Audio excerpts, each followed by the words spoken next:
अब हम बात करेंगे नेल शेप्स के बारे में। नेल शेप्स का मतलब होता है कि हम हमारे एक्सटेंशंस को कौन सा शेप देते हैं या हमारे नेचुरल नेल्स को कौन सा शेप देते हैं। बट यर this course is all about nails and it is also more about the extension building.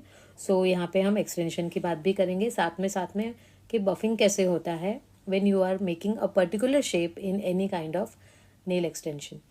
तो सबसे पहला जो शेप होता है दैट इज़ नेचुरल नेल। ये जो फर्स्ट वाला है ये नेचुरल नेल है। यहाँ से इस तरह से इट इज़ जस्ट इसके कॉर्नर्स को राउंड कर दिया है and it is just buffed nicely. This is a natural nail. Second shape जो हमारा आता है वो है राउंड शेप।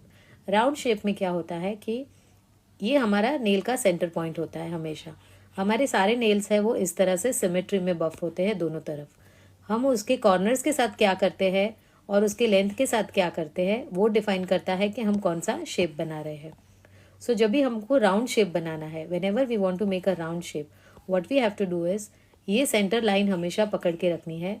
हमारा बफर यहाँ से घूमेगा यहाँ तक आएगा इस तरह से, और सेकेंड राउंड में यहाँ से घूमेगा और यहाँ पे आएगा इस तरह से, एंड देन हम सेंटर को थोड़ा सा बफ कर देंगे to get a round shape. So this is how we achieve a round shape. Next जो हमारा शेप होता है वो राउंड लॉन्ग है। राउंड लॉन्ग का मतलब ये होता है कि लेंथ ज़्यादा है और फिर भी फ्री एज का जो शेप है दैट इज़ राउंड। सो इसका बफिंग भी सिमिलर पैटर्न से होगा। सेंटर लाइन से, सेंटर लाइन समझ लेंगे क्या है, और फिर यहाँ से बफर ऐसे घूमेगा और यहाँ से बफर ऐसे घूमेगा। सो जब हमारा बफर घूमता है वो कम्प्लीटली इंक्लाइन होके यहाँ पे आएगा इस तरह से। ठीक है। इसके बाद वाला जो हमारा शेप है that is a square shape. Square shape सबसे सिंपल शेप माना जाता है। इसमें हमारा सेंटर लाइन ये रहेगा और इसे हमें हमारे टिप्स को या नेल्स को क्लिपर या नेल कटर से या सिजर से स्ट्रेट काट लेना है। स्ट्रेट काटने के बाद हमें इस तरह से वर्टिकल बफर होल्ड करके यहाँ पे उसे बफ कर देना है। This is called as a square nail. Square nail में एक और बात का ध्यान रखना होता है कि ये जो कॉर्नर्स बनते हैं ये बहुत ही शार्प बनते हैं, इसीलिए बफर को नीचे से थोड़ा यहाँ पे नेल्स के नीचे से घुमा देना है ताकि ये जो कॉर्नर्स शार्प है वो थोड़ी ब्लंट हो जाए और वो ना ही हमारे उसमें कपड़े फंस जाए या बाल फंस जाए या फिर वाइल वी आर स्क्रैचिंग तो वो हर्ट भी हो सकता है, हमें भी हर्ट हो सकता है, किसी और को भी हर्ट हो सकता है, इसलिए उसे ब्लंट कर देना है। स्क्वायर नेल्स की और एक बात ध्यान में रखनी है कि यहाँ पे जो ये कॉर्नर बनता है this is a 90 degree angle. ये जो एंगल बनता है ये हमेशा 90 डिग्रीज का बनता है। ये अगर इस तरह से एंगल बना तो भी ये स्क्वायर नहीं लगेगा, एंड अगर ये इस तरह से बना तो भी ये स्क्वायर नहीं लगेगा। So it has to be 90 degree, straight from here and straight from here. This is a 90 degree angle for square shape nails. हमारा जो नेक्स्ट नेल है that shape is oval. Oval shape और round shape में ये फ़र्क होता है कि ओवल शेप जो होता है वो अंडे के आकार का होता है इस तरह से, और उसका जो बेस होता है वो गोल होता है ऐसे।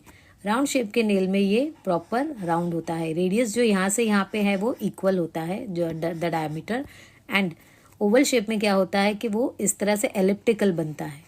It is not a complete round, it is Oval और एलिप्टिकल।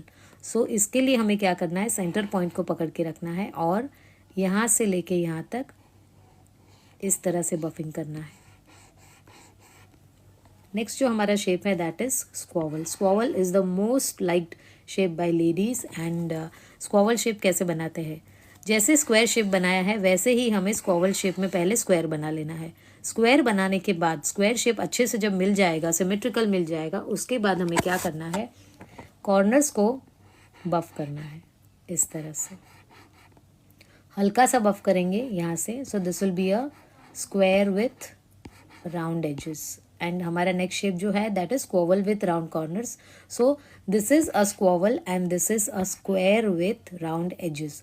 सो यहाँ पे हमने एजेस को हल्का सा राउंड कर दिया है और यहाँ पे हमने जो हमारे एजेस को राउंड किया है उसका डायमीटर थोड़ा उसका रेडियस थोड़ा बढ़ा दिया है। So it is this is in between Oval and square and this is a square with round corners. Next shape जो हमारा आता है that is almond shape. Almond shape में आप थोड़ा सा और यहाँ पे टिप को शार्प कर सकते हो। अभी मैं आपको एक चीज़ बताना चाहूँगी आलमंड शेप और स्टिलेटो शेप के बीच में। ये दोनों में क्या डिफरेंस होता है? देखने वाले को ऐसा लगता है कि ये तो दोनों आलमंड शेप ही लग रहे हैं, ये तो सेम ही है, बट एक्चुअली ऐसा नहीं है। आलमंड शेप का जो फ्री एज है वो राउंड होता है और स्टिलेटो का जो फ्री एज है वो स्ट्रेट होता है। ये फ़र्क होता है। Almond shape is like a drop with round edges, round free edge, and stiletto goes straight like a V. Okay, so ये फ़र्क होता है आलमंड और स्टिलेटो में। नेक्स्ट आता है हमारा बैलरीना शेप। बैलरीना शेप और कॉफिन शेप, एक बैलरीना हो गया। सो यहाँ पे मैं आपको एक्सप्लेन करती हूँ कि कॉफिन शेप और बैलरीना शेप में क्या अंतर होता है। दिखने में दोनों सेम दिखते हैं, लेकिन यही डिफरेंस होता है जो स्टिलेटो और आलमंड में होता है। सो यहाँ कॉफिन शेप में क्या होता है, कॉफिन शेप में कनेक्शन पॉइंट से लेके फ्री एज के कॉर्नर तक स्ट्रेट बफर घूमता है। Okay, this shape is straight this way like a coffin. जैसे हम कॉफिन को देखते हैं, it is straight. And ballerina में कैसे होता है, इट इज कनेक्शन पॉइंट से फ्री एज के पॉइंट तक ये थोड़ा सा राउंड होता है, थोड़ा सा रेडियस पकड़ता है यहाँ से, like the shoe of a ballerina dancer. So ये फ़र्क है हमारे कॉफिन और बैलरीना में। नेक्स्ट शेप जो हमारा आता है lipstick shape, and there is a trapeze shape and edge shape. ये तीनों जो जो है वो ज़्यादातर ट्रेंडिंग होते हैं, मतलब वीडियोस में आपको ज़्यादा दिखेंगे, बट रियल लाइफ में ज़्यादा ये कोई कराते नहीं है। फिर एक नया शेप अभी ट्रेंड हो रहा है which is called as the fork shape. ये वाला शेप है नेल का, ये भी बहुत चल रहा है इंस्टाग्राम में। बट कैसा होता है कि ये वाले कॉमन शेप है जो हम क्लाइंट्स को कर सकते हैं।